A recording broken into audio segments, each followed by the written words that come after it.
Hey, what's up, everybody? This is Tasteless. I just got back in Seoul from Las Vegas. I was over at the Esports Awards. And while I was at the airport, I was on my phone watching YouTube, and I saw this video, and I thought it was really interesting. I wanted to play it here for you guys on my channel and give you my thoughts. It's from Jinchin 5000's channel. It's a translated video about Flash giving his thoughts on Snow and how Snow approaches the game. And I thought he had some pretty interesting critiques here. 쫙쫙 덧째야지 이거. 쫙쫙 덧쨌어야 돼. 질럿 찍으면서 질럿 두 마리 있으면 입구에 세워놓으면 다 막는데 좀 덧쳤어야 됐을 것 같아 이거는.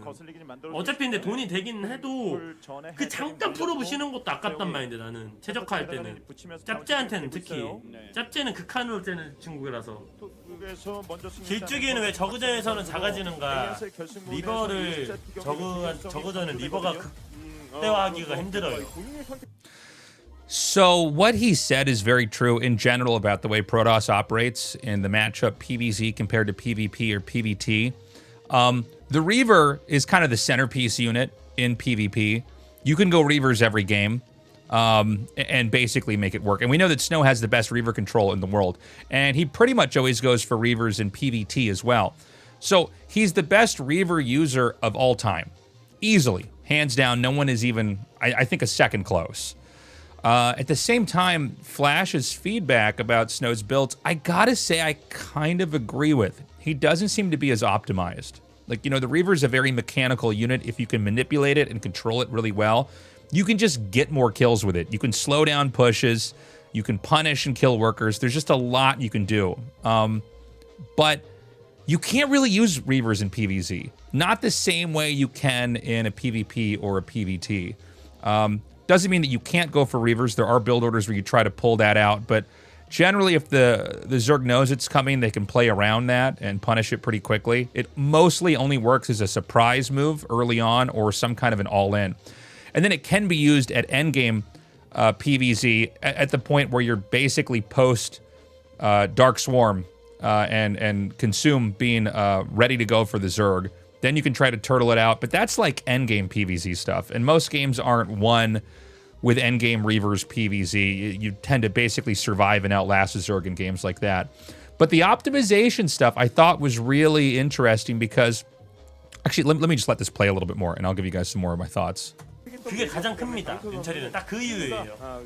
테란전, 토스전 다 리버발로 이기는데 윤철이는 저그전 리버를 못 쓰니까 딱 그 이유에 딱 그냥 그것 때문에 빡센 거야 윤철이가. 저그전 힘든 게.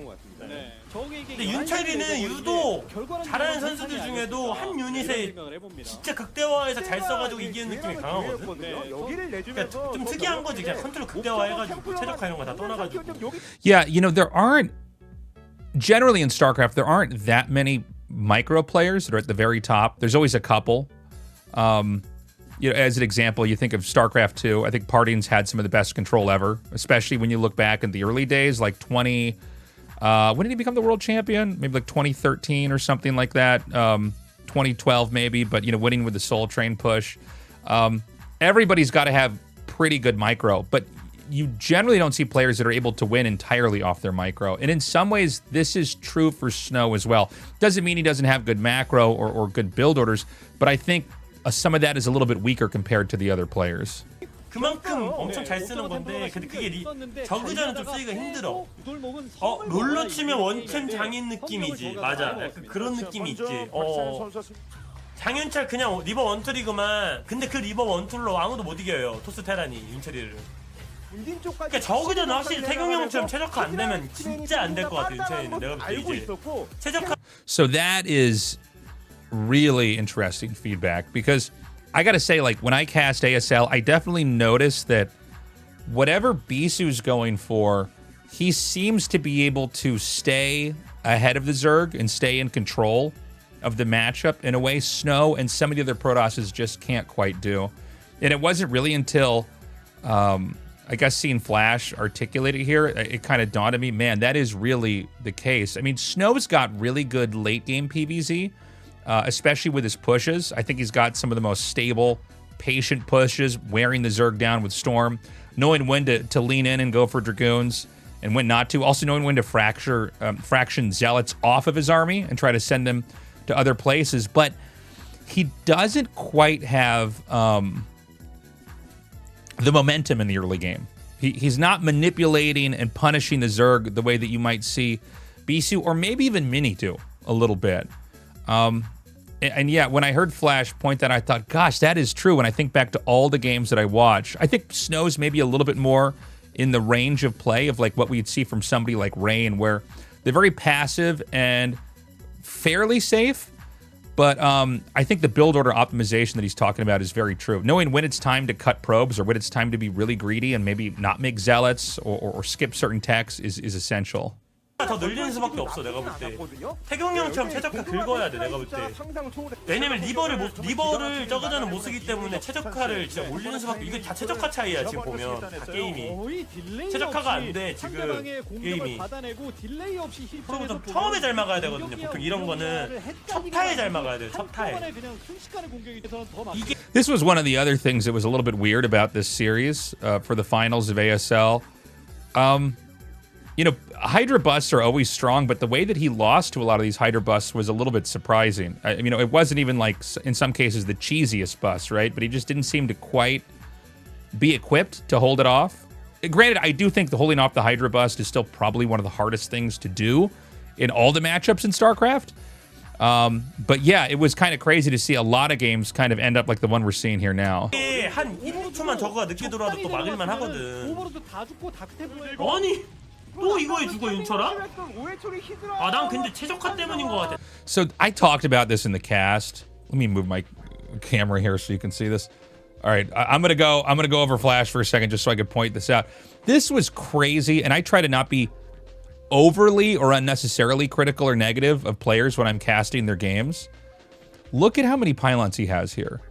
One here at the entrance, below the forge, and then 2, 3. Just by where the mini-map is.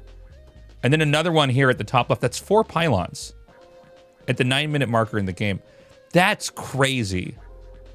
Even at my level of play, normally the placement of every pylon is pretty much sorted out.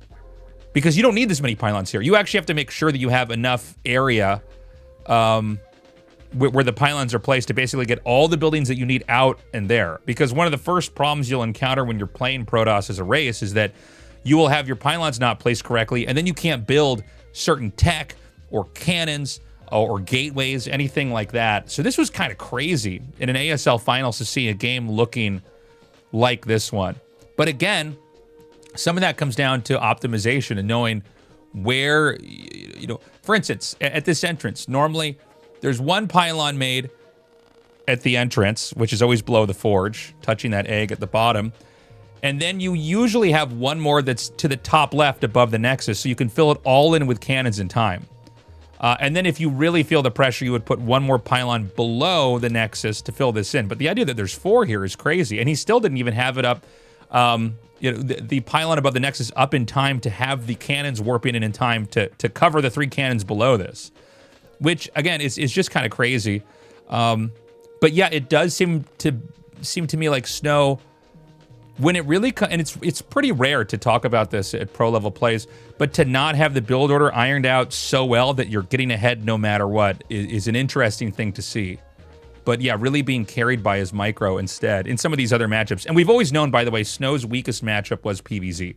He probably would have won maybe even 3 ASLs by now if it wasn't for PvZs, if it wasn't for the fact that Sulky exists. You know, the more Terrans there are in an ASL, the more of a threat Snow is in a lot of ways. And he's never been weak at PvP. Let me play this, sorry. 다 남만 봐도 원래 좋아야 돼 토스가. 나 그냥 윤철이가 최적화가 너무 안 좋아서 이런 거 같아. 다 그냥 게임 보면. 그 생각밖에 안 들어.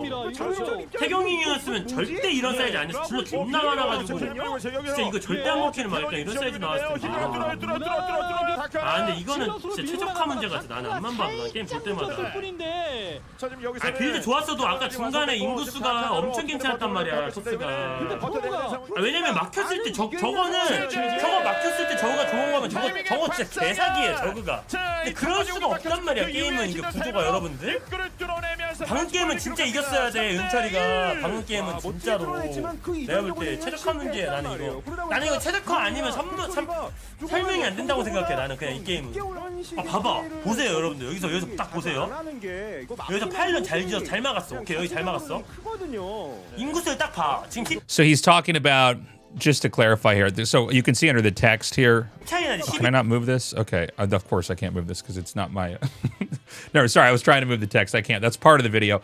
There's a pylon below where the text is here, but he's talking about the pylon that's surrounded by the probes here. So that's basically a plug you create when the gateway falls. By the way, when you're experiencing a rush like this, you always have to make sure you've started the cybernetics core in your main, or your tech is in the Stone Age. It is in the toilet. So yeah, you make sure your core started, and then you have to make sure that the Hydras can't slide through the hole that was created when the gateway was destroyed and plug it up. So you plug it up with this pylon. Or if you have enough money and you could throw a gateway down immediately, you'd put that there too. 차이나지. 근데 여기서 이 인구수가 더 늘어나는 게 원래 커세어가 빨라가지고 커세어로 찢는 건데 게이트를 빡세게 늘렸고요 이번 판은. 그래서 캐논이 느렸네. 짭제가 잘 따라갔다고 쳐도 That's what I was talking about, by the way. That pylon, no pylon above the nexus, so there's nowhere to make cannons there. 늦게 박았잖아 이거는. 저 뒤에 캐논 히드라 보자마자 박았어야 돼 원래 캐논. 최적화 차이야 이거 결국에 내가. 왜냐면 최적화를 널널하게 윤찬이는 5초 정도로 쓰고 짭제는 거의 0.5초 단위로 쓴다고 보면 내가 볼 때 넉넉하게 줘도 5초야 윤철이는 최적화 볼 때. 근데 그거를 원래는 뭐 테란전이나 토치전은 리버컨 하면서 느리게 오게 할 수 있는데 시대는 봐봐 늦출 게 없잖아. 그냥 뛰면 끝이잖아. 그러니까 죽는 거야 이렇게 여러분들 이게. You know, one of the things about players that are really good at like edging out either more workers or knowing when to cut that and get more attacking units, it just looks like they've got a lot of stuff or they have the right number of units at any time. It's almost mystifying. It's very different from a player who's good at micro where it's on its face exciting and obvious how good it is, what they're doing. Like, you know, we've seen every Zerg player in the world, you know, do Hydra Bus or rush in, but like in that finals, Soma's was some of the scariest and fastest I've ever seen, but it was in the face of Snow kind of not being ready with the ebb and flow of the rush itself to be ready for it. 진짜 그 차이로밖에 난 안 보여. 게임 보면 볼수록. Move my camera again. Sorry. 진짜 히드라는 뭐 그러니까 올 때 늦출 게 없잖아요 형들. 올 때 무조건 그냥 히드라는 가면 앞바닥까지는 가잖아.